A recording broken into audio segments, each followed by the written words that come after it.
प्रधानमंत्री मोदी ने तूफान को लेकर सीनियर अधिकारियों के साथ की बैठक। यास के खतरे से निपटने की तैयारियों पर की समीक्षा।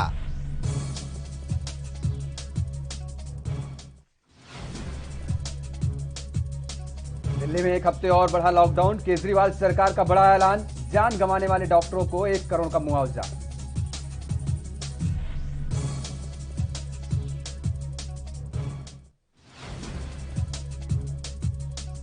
हत्या के केस में पहलवान सुशील कुमार गिरफ्तार। 1 लाख रुपए का रखा गया था इनाम। सागर राणा की हत्या के बाद से थे फरार।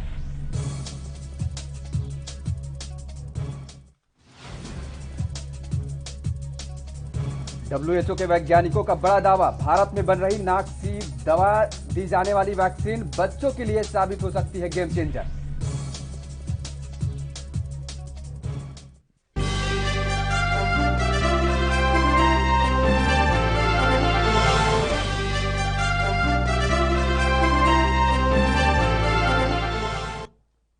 नमस्कार, एएनबी न्यूज में आपका स्वागत है और मैं हूं आपके साथ योगेश पांडे। और मैं हूं आपके साथ लोकेश चकवानी। तूफान ताउते के बाद अब देश पर चक्रवात यास का खतरा मंडरा रहा है। मौसम विभाग ने इसके गंभीर चक्रवाती तूफान में बदलने की आशंका जताई है और यह 26 मई को ओडिशा और पश्चिम बंगाल के तटों से टकरा सकता है। और इसी के मद्देनजर प्रधानमंत्री Narendra Modi national disaster management authority और नेशनल डिजास्टर रिस्पांस फोर्स समेत 14 विभागों के अधिकारियों के साथ एक बैठक की है।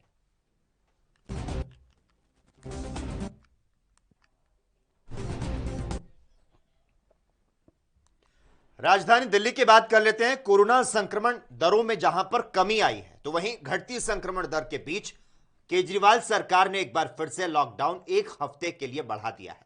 आपको बता दें, दिल्ली में 18 अप्रैल से शुरू हुआ लॉकडाउन 24 मई को खत्म होने वाला था, लेकिन इसके पहले मुख्यमंत्री ने इसे 1 हफ्ते और बढ़ाने की घोषणा कर दी।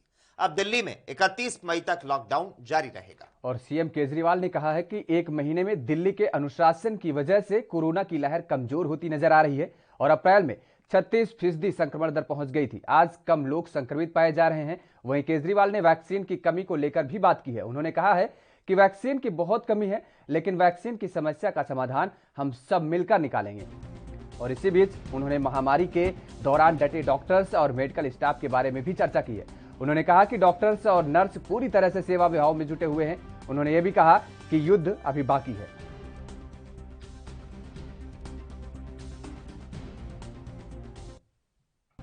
पिछले 24 घंटे में 1600 केस पाए गए हैं दिल्ली के अंदर, 28,000 से 1600। तो दिल्ली के अंदर कोरोना की रफ्तार काफी कम हुई है। पिछले 1 महीने में कई सारी समस्याएं आई। उन सारी समस्याओं का हम सब लोगों ने मिलकर मुकाबला किया। दिल्ली के 2 करोड़ लोगों ने एक परिवार की तरह मिलकर मुकाबला किया। खासकर ऑक्सीजन की बहुत बड़ी समस्या आई थी, लेकिन सब ने मिलकर, केंद्र सरकार ने, सुप्रीम कोर्ट ने, दिल्ली हाई कोर्ट ने, सब ने सहयोग किया और ऑक्सीजन की समस्या का भी समाधान निकला। अब वैक्सीन की बड़ी प्रॉब्लम आ रही है, वैक्सीन की बहुत कमी महसूस हो रही है, लेकिन मुझे विश्वास है जैसे हमने बड़ी बड़ी समस्याओं का समाधान किया है, ऐसे वैक्सीन की समस्या का भी समाधान निकलेगा। हम मिलकर निकालेंगे। वैक्सीन की जो कमी हो रही है, मुझे पूरी विश्वास है इस कमी को भी हम सब लोग मिलकर ठीक करेंगे। पिछले 1 महीने हमारे डॉक्टर्स और नर्सेज कई दिनों तक नहीं सोए हैं, कई दिनों से घर नहीं गए हैं। उन्होंने जबरदस्त काम किया। इनमें से कुछ डॉक्टर्स और नर्सेज शहीद भी हो गए। उनकी शहादत को मैं पूरे दिल्ली के सभी लोगों की तरफ से सलाम करता हूं। हम कर्जदार हैं उनका कर्ज हम नहीं चुकता कर सकते, लेकिन फिर भी दिल्ली सरकार उनके परिवार को मदद करने के लिए 1-1 करोड़ रुपए की राशि देती है। आप लोग देख रहे होंगे, मैं रोज किसी ना किसी के घर जाता हूँ। ऐसे किसी व्यक्ति, ऐसे किसी डॉक्टर, नर्स या ऐसे किसी के घर जो शहीद हो गए, उनके परिवार को मैं खुद जाके मिलता हूँ और उनको 1-1 करोड़ की राशि दे के आता हूँ। तो युद्ध अभी बाकी है, अभी पूरा नहीं हुआ है और अभी भी 1000 से ज़्यादा केस आ रहे हैं। एक हफ्ते के लिए और लॉकडाउन खोल देना चाहिए। तो दिल्ली सरकार ने ये निर्णय लिया है कि एक हफ्ते के लिए लॉकडाउन और बढ़ाया जा रहा है। अगले सोमवार 31 तारीख की सुबह 5 बजे तक के लिए लॉकडाउन बढ़ाया जा रहा है। अगर केसेस के घटने का सिलसिला इसी तरह से जारी रहा अगले एक हफ्ते भी, मेरा आप सब लोगों से अपील है, निवेदन है, जैसे आपने अभी तक सहयोग किया, आपने अभी तक कठोर अनुशासन का पालन किया, लॉकडाउन को फॉलो किया, इसी तरह से आप आगे भी जारी रखेंगे, कोरोना के नियमों को आगे भी फॉलो करेंगे। अगर इसी तरह से केसेस के कम होने का सिलसिला जारी रहा तो 31 तारीख से फिर हम अनलॉक की प्रक्रिया चालू करेंगे। एकदम से अनलॉक करना ठीक नहीं रहेगा, तो वो भी धीरे धीरे कुछ गतिविधियों को 31 तारीख से फिर हम खोलना चालू करेंगे। लेकिन अभी सबकी राय के मुताबिक, मैं दिल्ली के लोगों की राय के मुताबिक, एक हफ्ते के लिए हम लोग लॉकडाउन और बढ़ाने जा रहे हैं। इस वक्त हमारी सबसे टॉप प्रायोरिटी है कि किस तरह से दिल्ली के 2 करोड़ लोगों को वैक्सीन जल्द से जल्द लगाई जा सके। ये कि 3 महीने के अंदर दिल्ली के सब लोगों को हम वैक्सीन लगा सकते हैं, लेकिन वैक्सीन की कमी है, पूरे देश के अंदर कमी है। कहा जा रहा है कि तीसरी वेव आएगी। हमें तीसरी वेव का पूरी शिद्दत के साथ तैयारी करनी है। तो हमारी पहली प्राथमिकता तो ये है कि वैक्सीन लग जाए। अगर वैक्सीन लग गई तो शायद तीसरी वेव ना आए। अगर वैक्सीन सबको लग गई तो शायद तीसरी वेव से हम लोग बच सकें। तो एक तरफ तो हम सबको वैक्सीन लगाने की तैयारी कर रहे हैं, जल्द से जल्द लगाने की तैयारी कर रहे हैं, सबके सामने कोशिश कर रहे हैं कि जहां से भी हो सके, केंद्र सरकार से, दूसरी कंपनियों से भी, सबसे मैं खुद बात कर रहा हूं, जितनी विदेशी कंपनियां हों चाहे भारत की कंपनियां हों, कि कैसे हम ज़्यादा से ज़्यादा वैक्सीन लगा सकें। कोई चाहे कितने रुपए में वैक्सीन दे दे दिल्ली के लोगों के लिए, चाहे हमें अपना जितना भी बजट खर्च करना पड़े दिल्ली के लोगों के लिए वैक्सीन लाने के लिए, हम खर्च करने के लिए तैयार हैं। कहीं से दिल्ली के लोगों के लिए, अपने लोगों के लिए वैक्सीन मिल जाए। तो एक तरफ हमारी ये तैयारी चल रही है, और दूसरी तरफ खुदा ना खास्ता तीसरी वेव आती है तो हम उसकी सारी तैयारियां कर रहे हैं। कितने बेड जरूरत पड़ेगी, कितने और आईसीयू बनाने की जरूरत है, कितनी और ऑक्सीजन की जरूरत है, ऑक्सीजन टैंकर खरीदने की जरूरत है, ऑक्सीजन के स्टोरेज टैंक बनाने की जरूरत है। ये सब तैयारियां वो भी साथ साथ चल रही है। लेकिन भगवान ना करे कोई तीसरी वेव। देश में कोरोना वायरस महामारी के नए मामलों में अब गिरावट दर्ज की जा रही है। देश में पिछले 24 घंटों में कोरोना के 2,40,842 नए मामले सामने आए। हालांकि कल 3,741 लोगों की मौत हो गई। और इसी के साथ कल 3,55,102 लोग ठीक भी हुए हैं।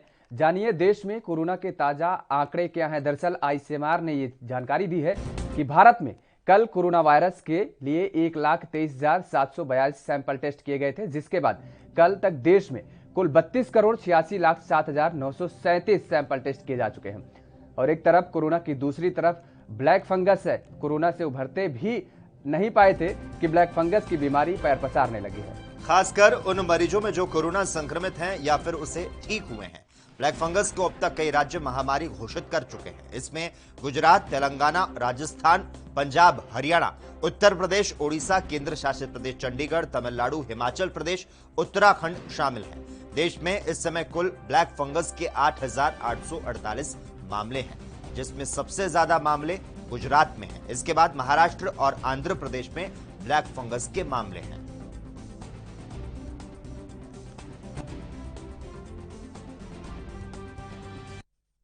चौबीस घंटे में 2,40,000 केस और करीब 3700 डेथ।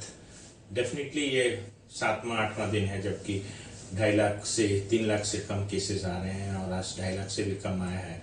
तो ये निश्चित तौर पे इंडिकेट करता है कि जो कोरोना के केसेस हैं वो थोड़े काबू में आए हैं। लेकिन सबसे इम्पॉर्टेंट चीज़ है कि जो कोविड एसोसिएटेड म्यूकोरमाइकोसिस है उसका इंसिडेंस बहुत ही ज़्यादा बढ़ गया है। और म्यूकोरमाइकोसिस एक समझिए एक फिलामेंटस फंगाई, एक फंगस की वजह से होता है, जो कि खास करके डायबिटिक के मरीजों में जिनमें ऑक्सीजन ज़्यादा दिन के लिए यूज हुआ है, स्टेरॉइड्स का नॉन जुडिशियस यूज हुआ है, ज़्यादा दिन तक स्टेरॉइड्स यूज हुआ है, उसमें होता है। बेसिकली एक मिसनोमर है। जो म्यूकरमाइकोसिस है वो उसको ब्लैक फंगस इसलिए बोलते हैं कि ये जो नेक्रोटिक डिस्चार्ज जो नाक से निकलता है वो काले कलर का होता है। तो ये म्यूकरल ऑर्डर्स के फंगस हैं जो खास करके इम्यूनो कॉम्प्रोमाइज पेशेंट्स में होते हैं। इसके 3 फॉर्म होते हैं। एक तो राइनो ऑर्बिटल सेरेब्रल, जिसमें कि नाक, आँख और गले का संक्रमण होता है, और जनरली ब्रेन जो है वो इन्वॉल्व होता है एक एक्सटेंशन इन्फेक्शन का जब ऑर्बिट से ब्रेन में होता है तो। लेकिन ऐसे कुछ केसेस रिपोर्ट हुए हैं जिसमें नाक और आंखों में कोई इन्फेक्शन नहीं हुआ और सीधे ब्रेन में इन्फेक्शन हुआ। तो ये सबसे सीवियर फॉर्म ऑफ म्यूकरमाइकोसिस है। इसमें जो मृत्यु दर होती है काफी ज्यादा होती है, 54% के आसपास मृत्यु दर है। दूसरे पल्मोनरी म्यूकरमाइकोसिस या कीटोनियस म्यूकरमाइकोसिस भी बोलते हैं। पल्मोनरी म्यूकरमाइकोसिस की डायग्नोसिस थोड़ी मुश्किल होती है, क्योंकि उसमें क्या होता है कि लंग्स में सांस फूलने की जो दिक्कत कोविड निमोनिया की वजह से होती है, उसी की तरह का सिम्टम्स इसमें होता है। एक रेयर गैस्ट्रोइंटेस्टिनल म्यूकरमाइकोसिस है जिसमें अमाशय, छोटी आंत और बड़ी आंत इन्वॉल्व होता है, और पखाने के रास्ते से या पर रेक्टल ब्लीडिंग या अल्सर बड़ी आंत में बहुत कॉमन होता है। तो ये भी रिपोर्टेड है।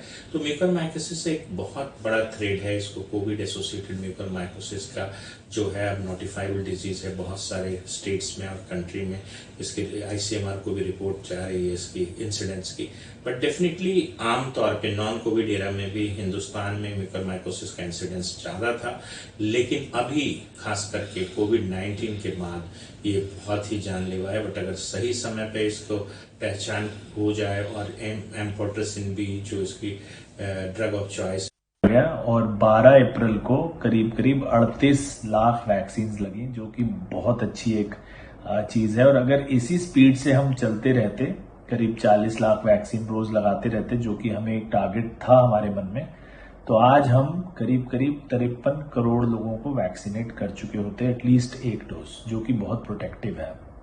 यानी 53% लोग जो एलिजिबल हैं वो वैक्सीन ले चुके होते।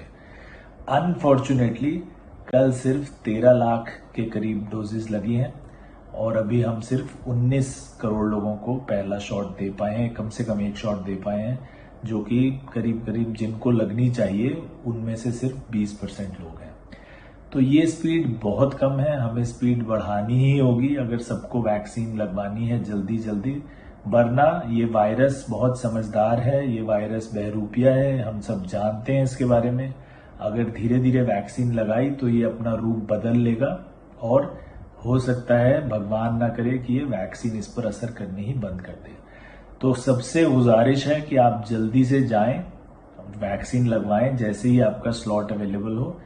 और सभी सरकारों से गुजारिश है, चाहे वो किसी भी प्रदेश की हो चाहे केंद्र सरकार हो, कि वैक्सीन जल्दी से जल्दी भारी मात्रा में उपलब्ध कराएं। अगर हम आज किसी मार्केट में जाके भी वैक्सीन खरीद लेते हैं, चाहे कहीं भी अभी चाहिए, उनमें से सिर्फ 20% लोग हैं। तो ये स्पीड बहुत कम है, हमें स्पीड बढ़ानी ही होगी अगर सबको वैक्सीन लगवानी है जल्दी जल्दी, वरना ये वायरस बहुत समझदार है, ये वायरस बहरूपिया है, हम सब जानते हैं इसके बारे में। अगर धीरे धीरे वैक्सीन लगाई तो ये अपना रूप बदल लेगा, और हो सकता है भगवान ना करे कि ये वैक्सीन इस पर असर करने ही बंद कर दे। तो सबसे गुजारिश है कि आप जल्दी से जाएं, वैक्सीन लगवाएं जैसे ही आपका स्लॉट अवेलेबल हो। और सभी सरकारों से तो उधर चक्रवाती तूफान तौकते के बाद अब देश के पूर्वी तटीय क्षेत्रों में साइक्लोन यास का खतरा मंडरा रहा है। बंगाल की खाड़ी में उठने वाला चक्रवाती तूफान यास ओडिशा और पश्चिम बंगाल के तटीय इलाकों में दस्तक दे सकता है। मौसम विभाग यानी कि आईएमडी ने बंगाल की खाड़ी में लो प्रेशर बनने और 24 मई तक इसके साइक्लोन में तब्दील होने का अनुमान जताया है। तो साथ ही ओडिशा में यास का खतरा जताया गया है।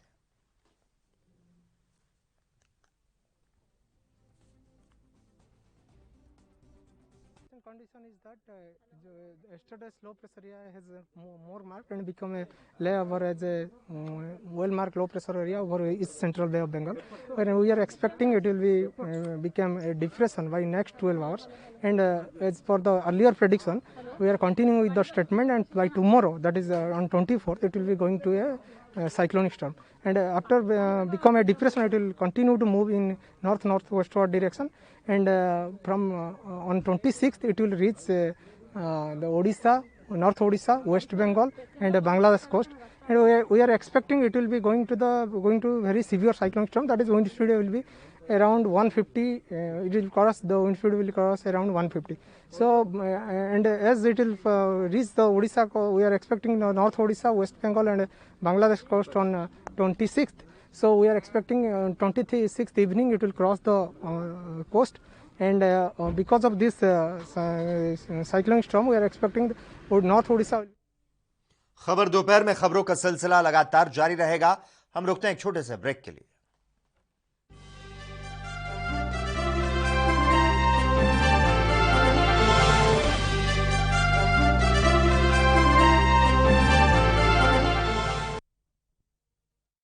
क्या आप दुबले पतले कमजोर हैं? आपकी सेहत नहीं बनती, भूख कम लगती है, वजन नहीं बढ़ता? दरअसल मेन बात खाना पीना खाना नहीं है, मेन बात है खाया पिया लगना। और अगर खाया पिया लगेगा ही नहीं तो सेहत बनेगी कैसे? इसलिए हमारी संस्था सन्यासी आयुर्वेदा ने एक ऐसी दवा बनाई है जो कि आपके पाचन तंत्र को, आपके लीवर सिस्टम को ठीक करने का काम करती है, ताकि आप जो भी खाएं उसका पूरे का पूरा निचोड़ आपके शरीर को लगे, आपकी भूख बढ़े, खाया पिया सही से लगे, नया खून बने, हड्डियों में जान आए, वजन बढ़े, ताकत बढ़े, चेहरे पर नूर आए और आप मोटे तगड़े खूबसूरत पर्सनैलिटी के मालिक बन जाएं। यह दवा पूरी तरह से आयुर्वेदिक होती है। इसका शरीर पर कोई भी साइड इफेक्ट, कोई भी नुकसान या दुष्प्रभाव नहीं होता। लड़के लड़कियां दोनों इसका इस्तेमाल कर सकते हैं और पहले 15 दिन के अंदर ही आपको इसका असर महसूस हो जाएगा। सिर्फ 650 रुपए की पूरे 1 महीने की दवा होती है और आप इसे घर बैठे 01145454545 पर फोन करके दवा मंगवा सकते हैं।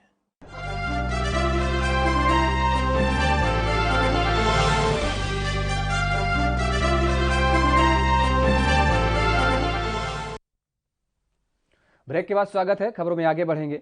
यूपी कांग्रेस प्रदेश अध्यक्ष अजय कुमार लल्लू ने कोरोना से हुई मौतों को लेकर केंद्र सरकार पर निशाना साधा है और कहा कि मुख्यमंत्री इन मौत पर जवाब क्यों नहीं देते और वैक्सीनेशन जितनी तेजी के साथ अन्य देशों में चल रहा है उतनी तेजी के साथ हमारे देश में कब होगा।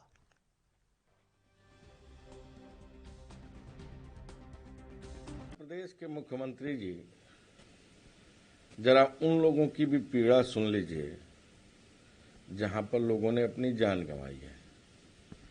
फतेहपुर से ऐसी खबर आ रही है जहां हमारा कांग्रेस पार्टी का एक जांच दल भी राहत दल के रूप में आज ललौली गांव में जाने वाला है।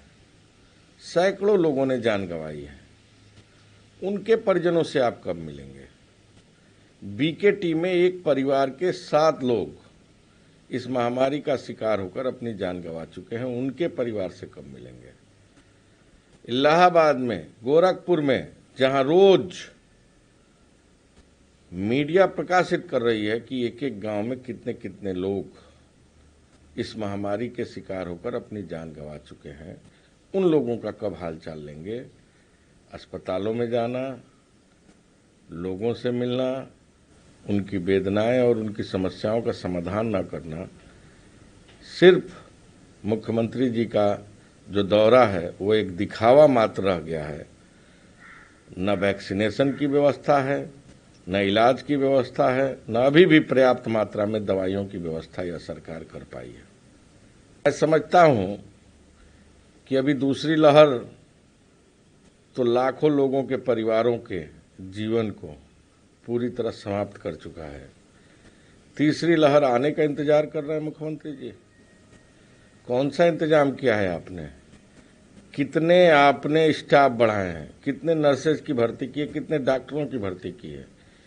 कितने स्वास्थ्य विभाग के कर्मचारियों की भर्ती की है? उसका बैकअप प्लान क्या है? अभी भी गांवों में एडिशनल पीएससीओ पर ताला लटके हुए हैं, पीएससीओ पर ताला लटके हुए हैं। उनके क्या इंतजाम है? कहना और करना दोनों में काफी अंतर है। सरकार केवल आंकड़ों की बाजीगरी में, आंकड़ों के हेर फेर में व्यस्त है। केवल हेडिंग मैनेजमेंट में मुख्यमंत्री जी व्यस्त हैं।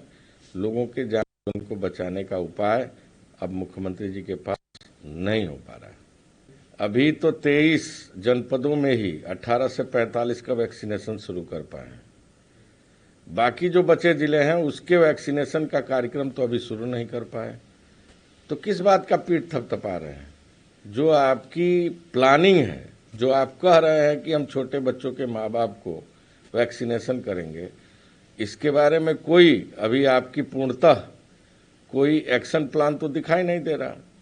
और जहां वैक्सीनेशन आज सबसे महत्वपूर्ण चीज है, वैक्सीनेशन में भी अगर देखा जाए तो उत्तर प्रदेश सबसे पिछड़ा राज्य के रूप में घोषित हो चुका है। मैं समझता हूं कि हमने सारे राज्यों का अवलोकन किया है, 5वें 6वें नंबर पर उत्तर प्रदेश की स्थिति है। और जो दर है वो अभी तक 5% भी क्रॉस नहीं कर पाए हैं। पूछना चाहता हूं मुख्यमंत्री जी से कि वैक्सीनेशन के जो रफ्तार हैं, ऐसे तो मुझे नहीं लगता कि दूसरे देशों में तो 70%, 80% और 60% तक पहुंच चुका है। और जो आपका वैक्सीनेशन का रफ्तार है, इस रफ्तार से तो आप इस कोरोना की लड़ाई में कहीं आगे नहीं निकल पाएंगे। वैक्सीनेशन के नाम पर केवल आंकड़े प्रस्तुत किए जा रहे हैं, हेडिंग मैनेजमेंट किए जा रहे हैं। वैक्सीनेशन की पूर्ण रूपेण व्यवस्था अब तक इस सरकार में नहीं हो पाई है। मुझे लगता है कि सरकार को थोड़ी और पहल करनी चाहिए और जो लोग रोजमर्रा की जिंदगी जीने वाले लोग हैं, उनके बारे में सरकार अविलंब मध्यम वर्गीय परिवार को कम से कम 5,000 रुपये उनको आर्थिक मदद के रूप में हर महीने प्रति माह देने की व्यवस्था करे। साथ ही साथ जो एडेड विद्यालय के और मान्यता प्राप्त विद्यालयों के शिक्षक हैं, वकील हैं, अन्य तमाम जगहों पर काम करने वाले छोटे बड़े लोग हैं, उनके लिए भी सरकार को। चलिए इसी बीच सीधी तस्वीरें आपको दिखाते हैं उत्तर प्रदेश से, जहां पर मुख्यमंत्री योगी आदित्यनाथ इस वक्त आपको नजर आ रहे हैं वैश्विक महामारी कोरोना वायरस संक्रमण पर अंकुश लगाने के अपने महाअभियान के दौरान लगातार उत्तर प्रदेश के मुख्यमंत्री योगी आदित्यनाथ दौरे कर रहे हैं। और आज इनका झांसी और बांदा का दौरा है। इस वक्त आप सीधी तस्वीरें आप देख सकते हैं। जिस तरह से कल यानी कि शनिवार को इटावा और कानपुर शहर का दौरा करने के बाद मुख्यमंत्री आज बुंदेलखंड में कोरोना वायरस संक्रमण पर अंकुश लगाने के लिए अपने मिशन में उतरे हुए हैं और लगातार एक्शन मोड में नजर आ रहे हैं उत्तर प्रदेश के मुख्यमंत्री योगी आदित्यनाथ।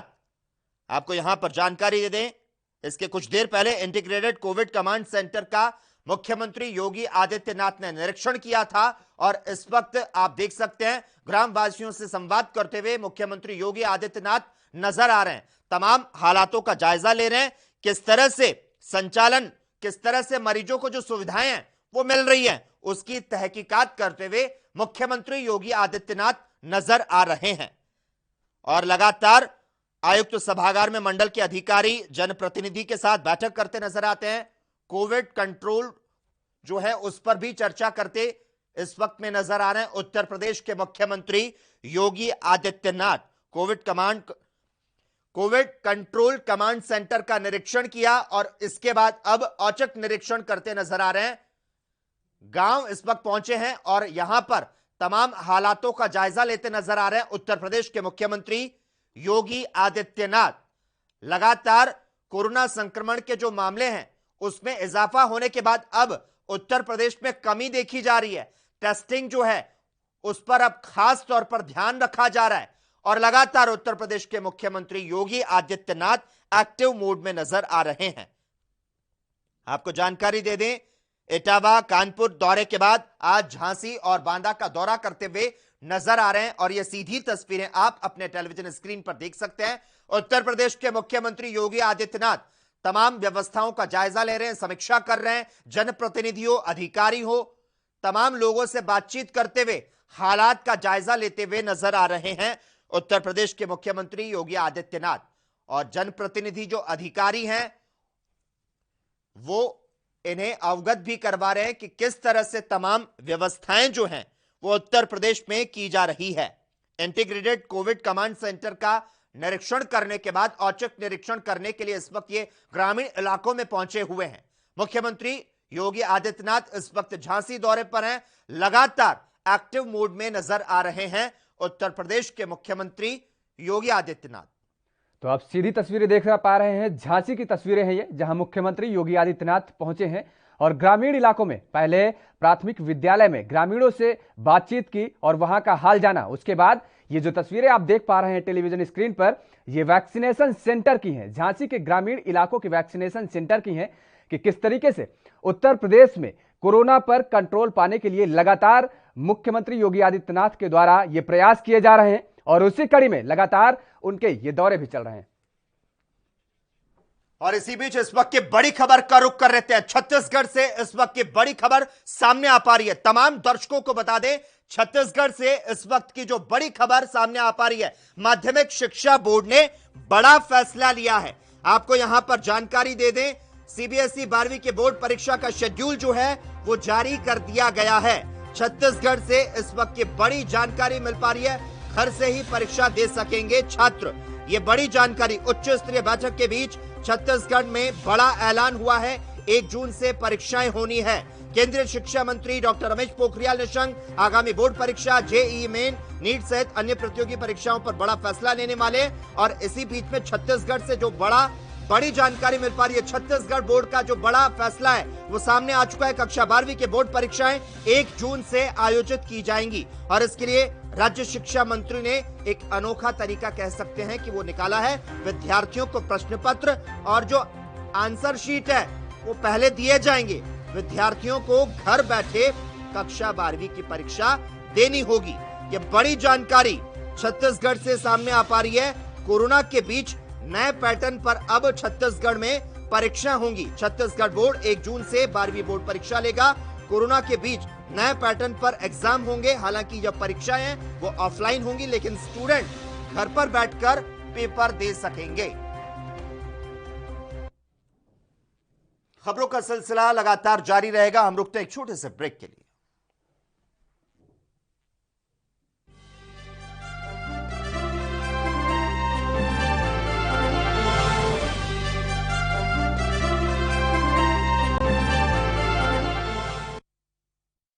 क्या आप दुबले पतले कमजोर हैं, आपकी सेहत नहीं बनती, भूख कम लगती है, वजन नहीं बढ़ता? दरअसल मेन बात खाना पीना खाना नहीं है, मेन बात है खाया पिया लगना। और अगर खाया पिया लगेगा ही नहीं तो सेहत बनेगी कैसे? इसलिए हमारी संस्था सन्यासी आयुर्वेदा ने एक ऐसी दवा बनाई है जो कि आपके पाचन तंत्र को, आपके लीवर सिस्टम को ठीक करने का काम करती है, ताकि आप जो भी खाएं उसका पूरे का पूरा निचोड़ आपके शरीर को लगे, आपकी भूख बढ़े, खाया पिया सही से लगे, नया खून बने, हड्डियों में जान आए, वजन बढ़े, ताकत बढ़े, चेहरे पर नूर आए और आप मोटे तगड़े खूबसूरत पर्सनैलिटी के मालिक बन जाएं। यह दवा पूरी तरह से आयुर्वेदिक होती है। इसका शरीर पर कोई भी साइड इफेक्ट, कोई भी नुकसान या दुष्प्रभाव नहीं होता। लड़के लड़कियां दोनों इसका इस्तेमाल कर सकते हैं और पहले 15 दिन के अंदर ही आपको इसका असर महसूस हो जाएगा। सिर्फ 650 रुपए की पूरे 1 महीने की दवा होती है और आप इसे घर बैठे 01145454545 पर फोन करके दवा मंगवा सकते हैं।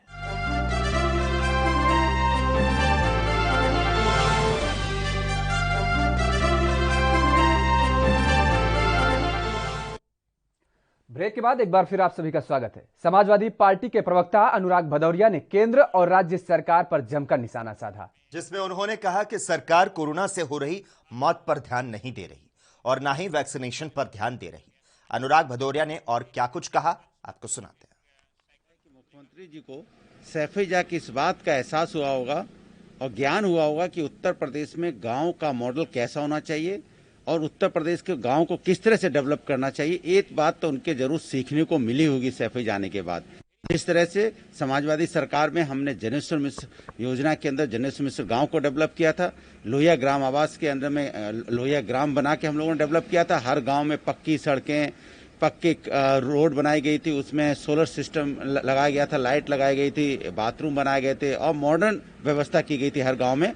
मुझे लगता है सैफई जाने के बाद उनको ये सीखने को जरूर मिला। दौड़ा तो कर रहे हैं लेकिन धरातल पे तो कुछ दिखाई नहीं पड़ रहा है। ऐसे दौड़े से क्या मतलब है? मैंने कहा ना, हवाई दौड़ा, हवाई बातें, हवा में समस्या का समाधान, फिर उड़ जाते हैं, फिर सब हवा भाई हो जाता है, धरातल पे कुछ दिखाई नहीं पड़ता। तभी उच्च न्यायालय को कहना पड़ता है कि सब कुछ गाँव में और कस्बों में राम भरोसे चल रहा है। गाँव में लोगों की मौतें हो रही हैं, वहाँ पे ऑक्सीजन की व्यवस्था नहीं है, वहाँ पे मेडिकल किट नहीं मिल रही है, वहाँ पे दवाइयाँ नहीं मिल रही हैं, लेकिन मुख्यमंत्री जी का हवाई दौड़ा चल रहा है। ऐसे हवाई दौड़ा से क्या फायदा जहाँ धरातल पे कोई काम देखने को ना मिल रहा हो। इसलिए वीआईपी कल्चर छोड़ के अधिकारी के नजरों से देखना बंद करें और वीआईपी कल्चर छोड़ के गांव में जाएंगे, तभी उन्हें गांव की असली समस्या समझ में आएगी। देखिए, वैक्सीन, पहले तो एक अच्छी बात है कि वैक्सीन सबको लगनी चाहिए, वैक्सीन की जरूरत है सभी को। वैक्सीन उपलब्धता भी तो सरकार करवाए। वैक्सीन की उपलब्धता सरकार अगर समय से करवाती रहेगी तो कम से कम लोगों को वैक्सीन हो जाएगी। लेकिन केंद्र सरकार के पास इतनी वैक्सीन की व्यवस्था है क्या, ये मैं कह तो रहा हूँ, वैक्सीन की व्यवस्था सरकार के पास है क्या, या वैक्सीन इतनी मंगा ली गई है जहाँ से ऑर्डर दिया गया था वैक्सीन का, या जो हमारे इंडिया में वैक्सीन बन रही थी, जो बाहर से वैक्सीन आनी थी, वो कहाँ है? क्या पर्याप्त मात्रा में वैक्सीन की व्यवस्था हो गई है, ये सरकार बताए। वैसे देखिए, ये ज़रूरी है इस समय, क्योंकि लोग संक्रमण तेजी से बढ़ा है। इसके मतलब ये सरकार इस बात को मानती है कि कोरोना तेजी से फैला हुआ है। जब सरकार लॉकडाउन लगा रही है बार बार, मौतों की आंकड़ा में कमी नहीं आ रही है, तो इसके मतलब संक्रमण अभी समाज के अंदर में है, कोरोना अभी तेजी से यहाँ पे है। तो इस इनडायरेक्ट में ये सरकार इस बात को मानती है। जब सरकार इस बात को मानती है कि कोरोना अभी खत्म नहीं हुआ है, तो सरकार उस कोरोना के लिए व्यवस्था भी पूरी करे, क्योंकि दूसरी लहर, तीसरी लहर भी आने वाली, इसलिए सरकार की व्यवस्थाएं भी। तो कांग्रेस नेता प्रमोद तिवारी ने मोदी सरकार पर जमकर निशाना साधा है और कहा है कि वाह रे मोदी, जब से आए हो कांग्रेस के जमाने की कमाई देश को चला रहे हो। उन्होंने कहा कि मोदी जी की हालत ऐसी है जैसे परिवार में एक ऐसी पीढ़ी आ जाए जो बनी बनाई चीजों को बेच रही है। पिछली सरकारों ने और भारत की जनता ने एक मजबूत अर्थव्यवस्था के तहत रिजर्व बैंक में एक ऐसा कोष होता है जो रिजर्व रहता है। कभी दैवीय आपदा पड़े, कभी ऐसी राष्ट्रीय आपदा आ जाए, तो सोना और यह रिजर्व किसी देश की स्थिरता और आर्थिक मजबूती का प्रतिमान होता है, प्रतीक होता है। और वाह मोदी जी, जब से आए हो कांग्रेस के जमाने की कमाई से सरकार चला रहे हो। आज फिर निकाल लिया आपने 99,122 करोड़, यानी 1 लाख करोड़। पहले भी आप 1,56,000 करोड़ और रिजर्व अगर मिला दिया जाए तो 2 लाख के ऊपर करोड़ निकाल चुके हो। क्या कर रहे हो? बेचे दे रहे हैं ये सब जितने बने हुए हमारे संस्थान थे, जिनसे इस देश का गौरव था, जिन्होंने आजादी के बाद भारत को महान आर्थिक शक्ति बनाया था। इनकी हालत तो मोदी जी की है जैसे परिवार में एक ऐसी पीढ़ी आ जाए जो बनी बनाई चीजों को बेच दे, नष्ट कर दे। ऐसे लोगों को देहात में कपूत कहा जाता है, सपूत नहीं। भारत माता के कपूत के रूप में मोदी सरकार काम कर रही है। मोदी सरकार की हालत तो ये कि जब गांव की कहावत, जब लग जाए आग घर में तो कुआं खोदने निकले। लाखों लोग मर गए, आज करोड़ों लोग बीमार पड़े, कुछ अस्पताल में, कुछ अपने घरों में, कुछ देहात में जिनके बारे में कुछ जानता भी नहीं। तब दवा का ऑर्डर दे रहे हैं, विदेश से मंगा रहे हैं। अपनी तो बेच दी, अपनी ऑक्सीजन 9000 मैट्रिक टन बाहर बेच दी, और अब दवा बनाने का ऑर्डर दे रहे हैं। यानी जब सेकेंड वेव गिरावट की ओर है तब दे रहे हैं। अरे कम से कम बनवा लो, स्वतंत्र कर दो। जो कंपनियां बनवा सकती हैं इन दवाओं को, फार्मास्यूटिकल कंपनी जिनमें दक्षता हो, जिनमें करने की क्षमता हो, जिससे तीसरी लहर से तो देश को बचाया जा सके। बर्बाद करके रख दिया इस देश। प्रहलाद जी वरिष्ठतम भारत सरकार के मंत्रियों में से एक रहे, 20 साल 25 साल वो कैबिनेट मंत्री रहे, मध्य प्रदेश के मुख्यमंत्री भी रहे। अगर वो कह रहे हैं, एक संख्या दे रहे हैं कि इतने लोगों की मौत हुई, तो कोई ना कोई आधार होगा। ये आधार उनसे पूछा जाएगा तो वो बताएंगे। सच्चाई तो यही है, गांव में जो मौतें हो रही हैं उनका सरकार के पास कोई रिकॉर्ड नहीं। गांव में लोग बीमार पड़ते हैं, सांस फूलने लगती है, मौत हो जाती है। अरे देखना है तो मोदी सरकार ने वो दिन दिखा दिए, ऐसे खराब बुरे दिन कि अगर शमशान घाट पे जाओ तो लाइन लगी है, टोकन मिल रहे हैं, और लोग अपने अजीजों को गंगा किनारे जाके छोटी सी 1 फीट 2 फीट पर गाड़ के चले आ रहे हैं। कब्रिस्तान भर गए हैं। बड़ा अरमान था मोदी जी को, कब्रिस्तान भी सरकारें बनवा रही हैं, कुछ शमशान भी बनवा देती। अब मोदी ने अपना वो अरमान पूरा कर लिया। शमशान घाट अब भी नहीं बने। बनवाओ मोदी जी, जीवन में कुछ तो करो। 7वीं मोदी सरकार की वर्षगांठ क्या लाशों पर बैठकर बनाएंगे?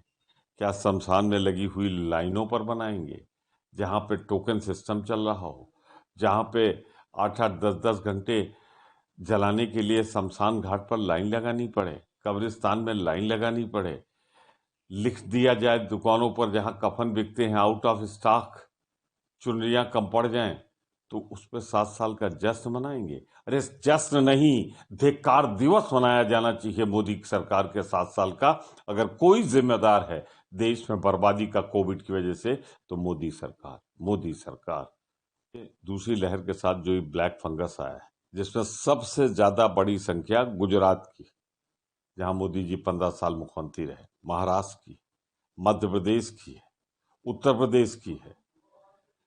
तो ब्लैक फंगस से देश को बचाना, देशवासियों को बचाना सबसे बड़ी चुनौती है। मैं आभारी हूं कि अपने कर्तव्य का निर्वाह करते हुए हमारी नेता सोनिया गांधी ने जो पत्र लिखा है, जो 3 सुझाव दिए हैं, उन सुझावों पर मोदी सरकार अमल करे और घटिया राजनीति छोड़े कि अगर सोनिया गांधी जी पत्र लिखें, जो यूपीए चेयरपर्सन की अध्यक्ष हैं, जो सबसे बड़े दल की नेता हैं, राष्ट्रीय अध्यक्ष हैं, तो उनका जवाब दिलवा देते हैं इधर उधर से। अरे हम सरकार से पूछ रहे हैं, हम नड्डा जी से नहीं पूछ रहे हैं, जवाब सरकार। आप नेता राघव चड्ढा ने कोरोना वैक्सीन को लेकर कहा है कि दिल्ली में वैक्सीन काफी ज्यादा कमी है। उन्होंने कहा केंद्र सरकार को वैक्सीन को लेकर ध्यान देना चाहिए, और उन्होंने क्या कुछ कहा सुनाते हैं आपको। इस समय ब्लैक फंगस की जो दवाई है उसकी पूरी देश भर में शॉर्टेज है, बहुत अक्यूट शॉर्टेज है। जैसे कि वैक्सीन खत्म हो गई है पूरे देश भर में, उसी हिसाब से ये ब्लैक फंगस की जो दवाई है, इंजेक्शन है, वो भी खत्म हो गया है। और दिल्ली में, मैं आपको दिल्ली के अस्पतालों की बात करूं, अपनी विधानसभा क्षेत्र के अस्पतालों की बात करूं, जिसमें गंगाराम हॉस्पिटल से लेकर बड़े बड़े अस्पताल भी आते हैं, वहां पर भी इंजेक्शंस की बहुत भारी शॉर्टेज नजर आ रही है। केंद्र सरकार इस पूरी ब्लैक फंगस की जो मेडिसिन हैं उसकी प्रोडक्शन, एलोकेशन, सब पे अपना एक प्रकार से नियंत्रण बनाए हुए हैं, कंट्रोल बनाए हुए हैं। तो केंद्र सरकार से हमारी यही रिक्वेस्ट है कि इसकी प्रोडक्शन को इंक्रीज किया जाए, जल्द से जल्द स्टॉक्स हर राज्य को और खास करके दिल्ली को उपलब्ध कराए जाएं, ताकि लोगों की जानें बचाई जा सके। फॉर्मूला केवल 2 कंपनियों को ना दिया जाए, भारत बायोटेक और सीरम इंस्टीट्यूट, बल्कि अन्य फार्मास्यूटिकल कंपनियों को भी दिया जाए, ताकि देश में उत्पादन बढ़ सके। दूसरा, जो विदेशों में कुछ ऐसे देश हैं दुनिया में जिन्होंने बहुत भारी तादाद में ये वैक्सीन खरीद के अपने यहाँ खजाने बना लिए हैं। अपनी पूरी आबादी को वैक्सीनेट करने के लिए तो पर्याप्त मात्रा में है, लेकिन उससे कहीं ज्यादा और उन्होंने अपने यहाँ उसके खजाने बना लिए। तो उनसे दरख्वास्त करी जाए, रिक्वेस्ट करी जाए कि दिल्ली और हिंदुस्तान में हालात जो हैं वो अभी गंभीर हैं, आप हमें वैक्सीन उपलब्ध करा दें अपने खजानों से, और जैसे ही हिंदुस्तान के अंदर प्रोडक्शन बढ़ेगी हम आपको वापस कर देंगे, आपके स्टॉक्स रिप्लेनिश हो जाएंगे। इसी तर्ज पे कई सुझाव मुख्यमंत्री अरविंद केजरीवाल जी, दिल्ली में वैक्सीन नहीं है, देश की राजधानी में वैक्सीन नहीं है, जहां हम अप्रैल में एक दिन में 40-40 लाख लोगों को वैक्सीनेट कर रहे थे भारत के स्तर पे, आज वो 10-12 लाख प्रतिदिन के आंकड़े पर आ गया है। यानी कि इतनी बड़ी गिरावट हम देखे जा रही है वैक्सीनेशन दर में। तो ये दिखाता है कि भारत सरकार के पास वास्तव में वैक्सीन को लेकर कोई नीति नहीं है। भारत सरकार की वैक्सीन की नीति नी जर्क रिएक्शन से ड्रिवन है। नी जर्क रिएक्शंस ही उनकी वैक्सीन की नीति को तय कर रहे हैं।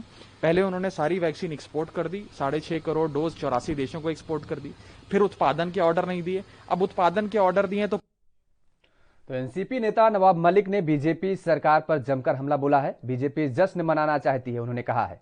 उन्होंने कहा कि कोरोना महामारी के दौरान बीजेपी को जश्न मनाना है और उन्होंने कई मुद्दों को लेकर प्रतिक्रिया दी।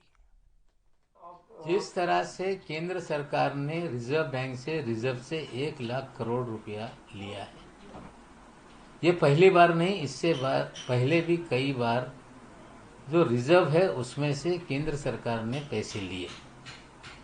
जब ये पैसे मांगे जा रहे थे तो उस समय के आरबीआई के गवर्नर ने इस्तीफा देने का काम किया था। अब ये पैसे जब देश में आर्थिक संकट आ जाए उस समय के लिए रिजर्व रखा जाता है। अगर सही मानों में देश में आर्थिक संकट है तो सरकार घोषित करे, वरना आरबीआई के रिजर्व पैसे इसी तरह सरकार लेती रही तो अर्थशास्त्रियों का ये कहना है कि एक दिन रिजर्व बैंक खुद संकट में आ जाएगी। अगर रिजर्व बैंक संकट में आ गई तो देश का पूरा बैंकिंग सिस्टम संकट में आ जाएगा। हमें लगता है कि ये तरीका बैंक का रिजर्व पैसा ले लेने का जो केंद्र सरकार ने अख्तियार किया है, ये देश की अर्थव्यवस्था के लिए। मोदी जी की सरकार को 7 साल पूरे हो रहे हैं और बीजेपी के राष्ट्रीय अध्यक्ष ने एक आदेश निकाला है कि आप इसका जश्न नहीं मनाएंगे। इसका अर्थ है कि बीजेपी जश्न मनाने की तैयारी कर रही थी। किस चीज का जश्न मनाना चाहते थे वो? कल तक तो जश्न मनाते रहे। क्या नोटबंदी के बाद देश को बकाल बना दिया, इसका जश्न मनाना चाहते थे? क्या जीएसटी लगा के कारोबार ठप कर दिया, इसका जश्न मनाना चाहते थे? क्या बेरोजगारी को चरम सीमा पर पहुंचा दिया, इसका जश्न मनाना चाहते थे? क्या पेट्रोल सेंचुरी पूरा कर रहा है, इसका जश्न मनाना चाहते थे? क्या देश में लाखों लोग इलाज के बिना मर गए? कोविड की परिस्थितियों को डील करने में मोदी सरकार पूरी तरह से विफल हो गई। ऑक्सीजन बिना लोग मर गए, अस्पताल में बेड नहीं मिले, दवाई मिल नहीं पा रही है और जश्न मनाने की बात हो रही थी। हमें लगता है ये आदेश ही बताता है कि मोदी सरकार विफल है और उस विफलता के बावजूद जश्न मनाने की तैयारी थी, जिसे आदेश निकालकर काम किया गया है। और जिस तरह से इलाज को लेके उसके इंजेक्शन की शॉर्टेज है, जो दवा बनाने वाली कंपनियां हैं उनके पास रॉ मटेरियल नहीं है। केंद्र सरकार की जिम्मेदारी बनती है कि अर्जेंसी में जर्मनी या यूरोप से जिन देशों के पास इसके रॉ मटेरियल हैं उसे एयरलिफ्ट कराए, दवा बनाने वाली कंपनियों को उपलब्ध कराए ताकि बड़े पैमाने पे इसके इंजेक्शन बने। एक एक पेशेंट को 15, 20, 25, 50 इंजेक्शन लगते हैं।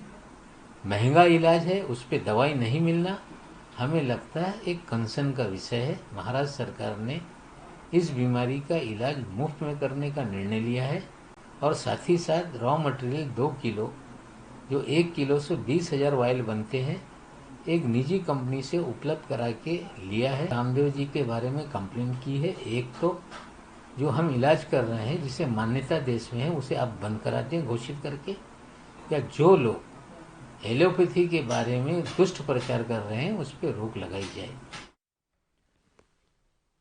और इसी बीच इस वक्त की बड़ी खबर का रुख कर लेते हैं। तमाम दर्शकों को बता दें इस वक्त की अहम और महत्वपूर्ण खबर, 12th बोर्ड एग्जाम, नीट और जेईई मेंस को लेकर बैठक जो है वो खत्म हो चुकी है। इस बैठक में पोखरियाल, स्मृति ईरानी और प्रकाश जावड़ेकर शामिल थे।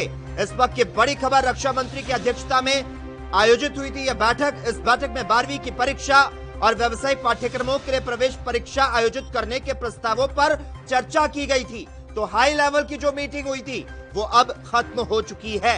ये बड़ी जानकारी सामने आ पा रही है।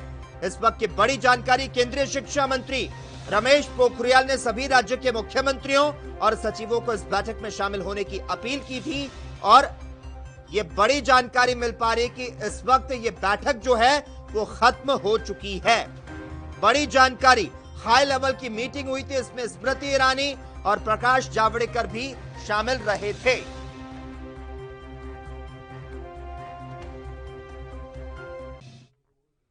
खबर दोपहर में फिलहाल इतना ही। खबरों के लिए आप लगातार बने रहिए एएनबी न्यूज के साथ।